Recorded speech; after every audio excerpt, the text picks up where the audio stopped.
आइए सब बैठ जाएं जल्दी से।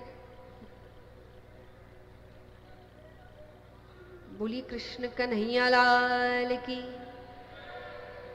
तो यहां पर भरत जी का प्रसंग आता है। अब इसी वंश में आगे बातें नहीं, सबसे निवेदन है आगे जो बैठे खास करके थोड़ा पीछे मुड़ के देखिए, लोग खड़े होके सुन रहे बेचारे, हम सामने बैठे हैं ना, थोड़ी जिम्मेदारी बनती है हमारी।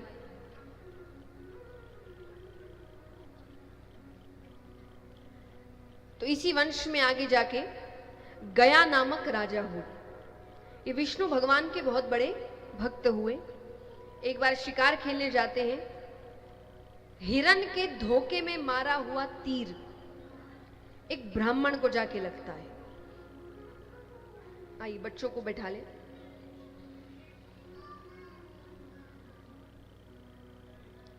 तो ब्राह्मण ने मरते मरते श्राप दिया कि तुम राजा हो पर कार्य तुमने असुरों वाले किए हैं, तो मैं श्राप देता हूं तुम असुर योनि को ही प्राप्त हो जाओ।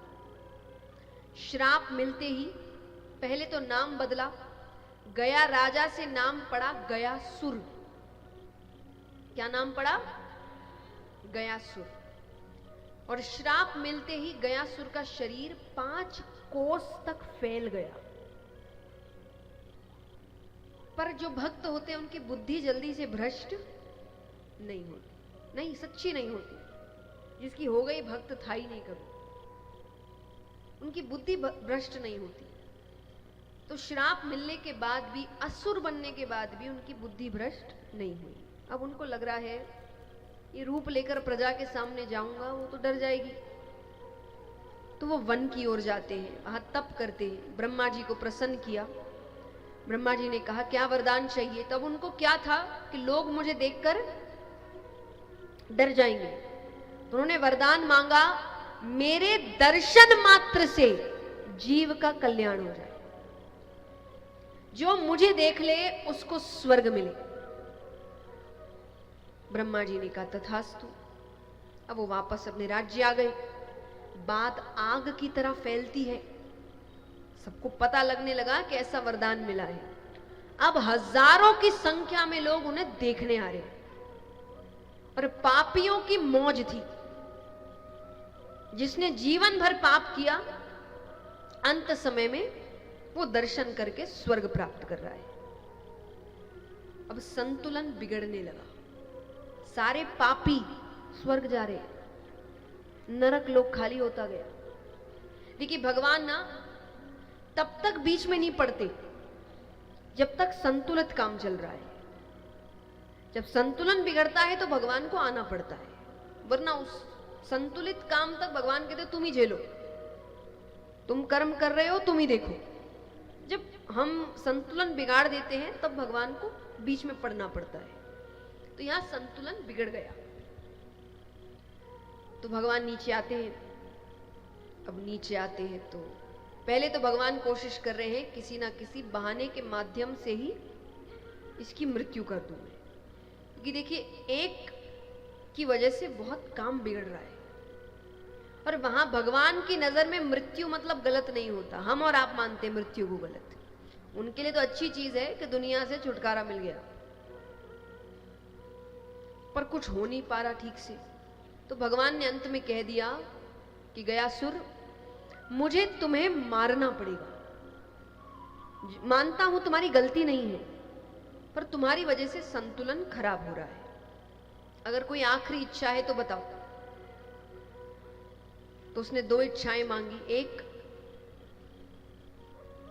कि जितने देवी देवता उसमें निवास कर रहे हैं उस वक्त, वो जब तक सूरज चांद रहेंगे उसमें निवास करेंगे। और दूसरा, श्राद्ध इत्यादि करने से मुक्ति मिल जाती है, पर अगर कोई ना कर पाए, सामर्थ्य नहीं है, तो उसके धाम में कोई आकर इतना भी कह दे कि हे प्रभु मेरे पितरेश्वरों को मुक्ति प्रदान करिए, भगवान करते हैं। इसीलिए गया जी कितनी महिमा है, वो गयासुर का स्थान है। और उसने अपने प्राणों का दान दिया, यानी भगवान को मारने भी नहीं दिया कि भगवान पे कलंक लग जाए, उसने अपने प्राणों का दान दे दिया। दान किसी भी तरीके से हो मायने रखता है। सेवा तन मन धन से की जाती है। हमारे लिए सिर्फ पैसा ही सेवा हो गया, नहीं है तो हम करेंगे ही नहीं। तन मन धन, तन की सेवा मतलब शारीरिक तौर से आप किसी की सहायता कर पाए तो तन की सेवा है। मन की सेवा मतलब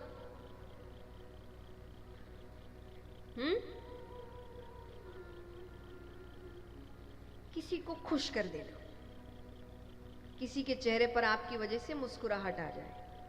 एक बात बताइए, कितने रुपए लगते हैं आपके किसी को ये बोलने में, बड़े सुंदर लग रहे हो, बहुत अच्छे लग रहे हो, खुश लग रहे हो, कितने पैसे लगते हैं बताओ?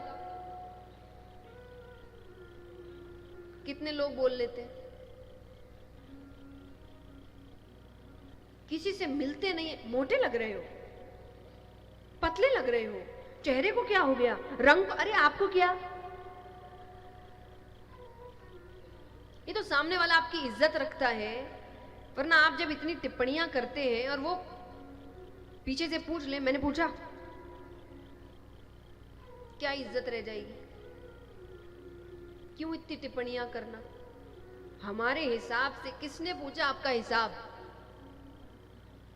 बताओ, क्यों टिप्पणियां करते रहते हैं? और ऐसा तो नहीं है कि आपके बोलने से ही उसको पता चल रहा है कि वो मोटा हो गया, अपने आप को देखता नहीं क्या कांच में? उसको पता है वो कैसा दिख रहा है, कैसा, उसको सब पता है। 2 मिनट में आप कोई बदलाव नहीं ले आएंगे ये सब बोल के, और आपको लगता है आपके ये सब बोलने से वो खुश होता है। वो अगली बार से वो ये ध्यान रखता है इस आदमी से दूर रहना, इसके आसपास नहीं, बहुत बातें करता है ये। क्या हो गया? फायदा हुआ इससे? इससे अच्छा स्वभाव ऐसा बनाइए कि कोई आप 2 मिनट भी आपसे मिले तो बोले अच्छा आदमी, इससे मिलके अच्छा लगता है। ऐसा स्वभाव बनाओ ना। सब पे टिप्पणी कर रहे, सब पे टिप्पणी कर रहे, और चलो जान पहचान पे तो कर ही रहे हैं, हम तो अनजानों पे भी कर रहे हैं। खास करके उदाहरण में तो ये जितने पुरुष बैठे हैं, खास करके कौन कौन यहाँ क्रिकेट बहुत अच्छे से खुशी से देखते हैं? हाथ उठाना। इनको आप देखो क्रिकेट देखते हुए, मुझे तो इतना आश्चर्य होता है। सामने जो खेल खेल रहा है, 1 नंबर खिलाड़ी है, रिकॉर्ड बनाए हैं उसने अपने जीवन में। इन्होंने उनके जीवन का 1% भी नहीं किया है अभी तक, पर वो एक कैच छोड़ दे, ये सामने बैठ, अरे ऐसे नहीं वैसे, अरे आप जाओ ना।